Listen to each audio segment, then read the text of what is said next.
counselors are already pretty engaged with volunteer services, community services. And not only this is developing your skills, your leadership, and your compassion for the community, but it also plays a very important part in college admission. The admissions officers wanted to know who you are outside of your school, right? And your leadership, your communication skills, your organizational skills.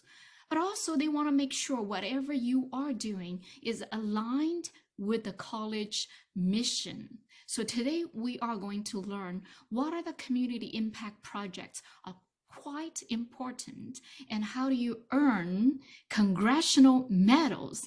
Very, very happy to share. We have wonderful speakers today. Some of you know Karen, who is joining us from Arizona today, and she is a director of college counseling at one of the best schools in Arizona. And we've been working with Karen. Karen is an advisor for college counseling at Kyros as well. She helped many, many students winning Congressional gold medals. Herself holds a bachelor degree and JD degree from USC. We also have Natalie. Some of you already met her before. Natalie is our VP of Partnerships at Kyros. She was a former admissions officer at Harvard and also received her bachelor's degree, master's degree in education from Harvard. And she's been working with many students as well. Looking from the other side, who should be admitted into Harvard, who might not be. So with that, I am going to pass the floor to Natalie and start today's conversation. Excellent. Thank you so much, Rebecca. And welcome, everybody. It's really a thrill to always have such a wonderful audience and so many people interested in this space. And this is a special pleasure for me, not only as somebody who's deeply invested in Kyros and our students, but also as somebody who is really invested in community impact and helping to kind of explain a little bit more why this is something that from an admissions perspective, ends up being important for families and for universities. So we'll start with this piece that is included in here. And so why is community impact important to admissions? And notice that I'm saying community impact and not just service. I'll explain that further, but the concept of impact is something that will come to bear pretty significantly in admissions, especially at elite institutions. But overall, it is something that is important. It is something that if you have engaged within yourself, I'm sure you have already experienced some of the benefits of participating in those activities. In addition to that, it is something that happens to align with universities' missions and their philosophies for admission selection. I'll explain and go deeply into that in a second. But it also just happens to enhance the campus experience. When universities and admissions officers are considering applicants to institutions, they really want to understand who are the students that are going to make a difference immediately at their campuses. And so that is something that comes to bear in the activities that they're involved with. In addition to that, they have, on average, the top 10 institutions, more than 360 student organizations. That is a lot to participate in, a lot of to try to keep up, to keep it dynamic, and they're constantly evolving and growing and developing. And so that is something that is important to keep the experience on campus vibrant and to make sure that our students the students at top universities and in general are developing skills that are directly related to the things that they're going to be doing after in their professional lives. It does ultimately prepare future leaders. When you're talking about impact and really understanding what it is that it requires to be successful in creating significant impact in a community or on just a general, even at a broader level, city, state, national, international level, that is something that they're really looking forward to understand in students' applications. And obviously it creates some of that practical experience. Overall, when it comes to universities, they are also looking to understand who are the future leaders and what their alumni representation is going to look like. So they want to make sure that the people who join their campuses are going to not just be stellar students in high school and college, but also beyond.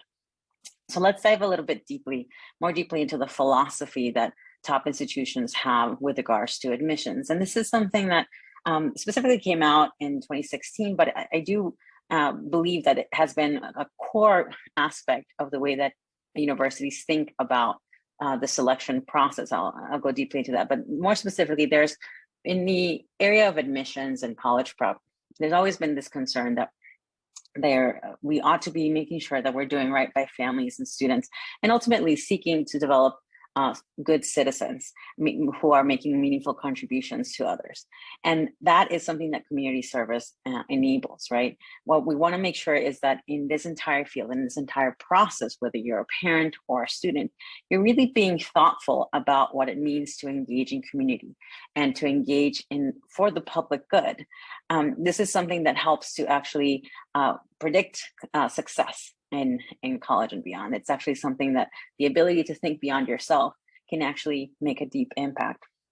And so when it comes to assessing students, they want to understand their ethical engagement and their contributions to others in ways that affect varying types of family and community contributions across race, culture, and class. And what that means is essentially we all come to the table when it comes to being a student, in particular, with our different backgrounds or different experiences, and we have a lot to share. And so the idea is you have your own perspective. You ideally are bringing that to bear in your own creativity, especially at very selective institutions, your own intellectual curiosity along with that. And so wanting to understand that that is something you're bringing to the table and demonstrating that you're doing that is quite important. Ali gave us a great explanation of the why and why we want our students to be able to make impact and make the world a better place. And now I'm going to give you some hows to do that. How can we get our students to get to the point where they're making this great impact, like Kathleen in her example? And I am a huge fan of the U.S. Congressional Award Program. This is a program run by the U.S. Congress, and it provides awards for young Americans. It's nonpartisan, it's voluntary, it's non-competitive. It is a wonderful program. For example, at my school, I don't allow us to have a junior National Honor Society because that doesn't do much, in my opinion. You could do, you have a grade point average to get in, and then you could say maybe do one fundraising car wash, and that's the extent of the Junior National Honor Society. So let me tell you a bit more about the Congressional Award Program. There are 4 areas of this program, going on to the next slide. So participants can earn bronze, silver, and gold certificates, and then they earn bronze, silver, and gold medals in these 4 different areas. Voluntary public service. We've been talking a lot about service today, so that's pretty straightforward, and that can be any kind of service of their choice. We'll talk more about that. But also there's personal development. So they have to make goals and complete those goals in areas that they choose to develop personally. And this can be very age appropriate as the student starts from 8th grade on up. For example, one of my favorites, because a lot of students start in the summer, is a goal to learn to cook 5 hot dinners, right?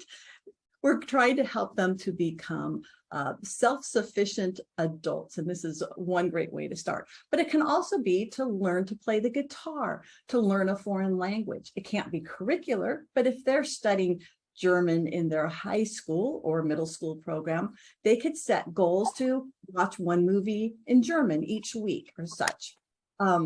Lots of great ideas, and it can be in school or out of school. They can join the school choir. They can join the robotics team or speech and debate, or they can set these goals at home. The next, physical fitness. This is great, again, for physical and mental health for our young students. And again, they can do this in school activities. They can join the cross-country team, or they can do it out of school activities to join a community tennis team, or they can join a fitness club and do yoga or such. So again, they get to choose what they want to do. And then the 4th area is expedition and exploration. And this advances with each of the certificate and medal levels. But what's important here is that the student plans the activity. They don't have to go by themselves. Mom and dad can take them, but they plan it. starts with a one-day activity, 6 hours. So what can you plan in 6 hours? You could plan a hike with a picnic, and you plan where to go and how to get there and what your budget will be and how to get the food and what you'll make. It could be a 6-hour day involving your local science museum or an art museum.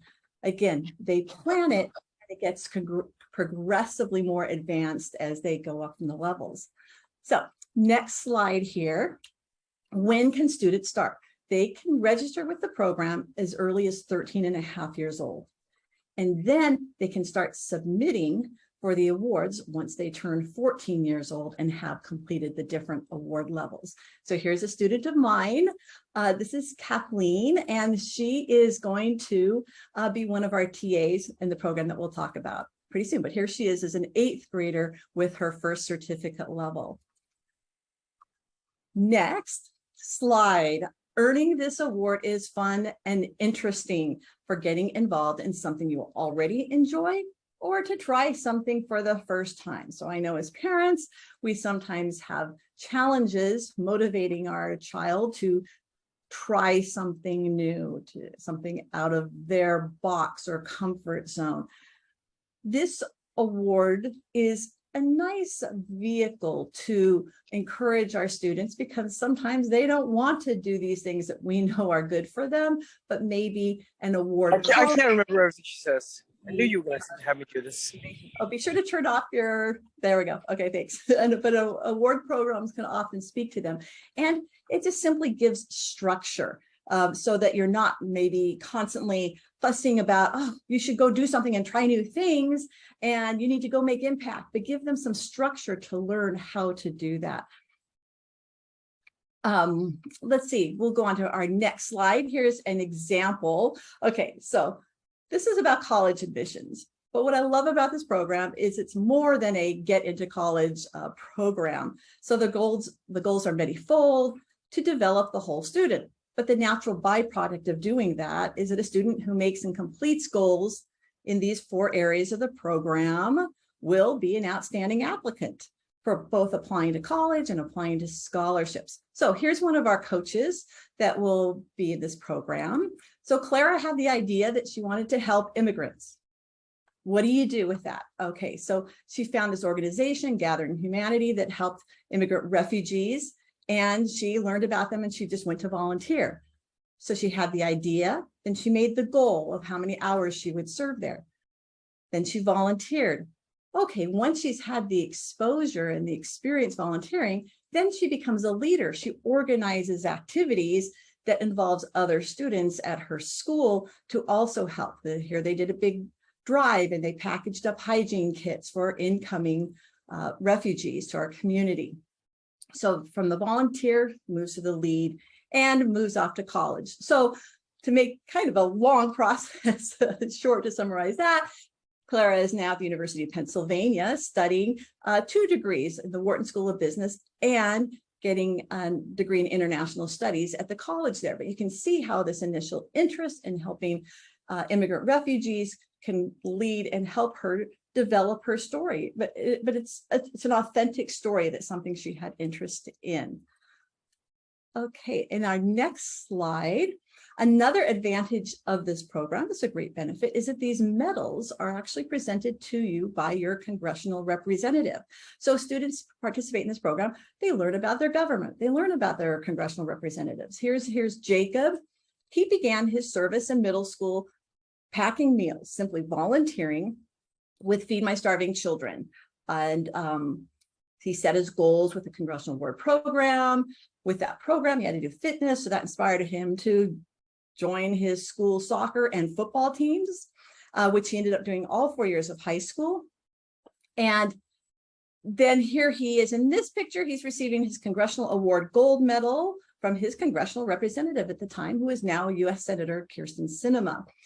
What did Jacob do? He went on to study at a top business program, the Mendoza College of Business at the University of Notre Dame. And I really think that this program helped him set those goals and become a great competitive applicant for that school and the other several colleges that he also got into.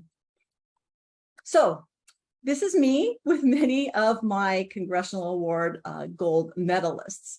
I think this is a great program. And here, the congressional representative here is Greg Stanton, who's our current congressional representative. Again, he came and he talked to the students and he talked to them one-on-one about his advice and recommendations. So it's really neat because students don't often have an opportunity to get to know their congressional representatives so well. And sometimes these awards are presented at their office. So that's just another great aspect of this program.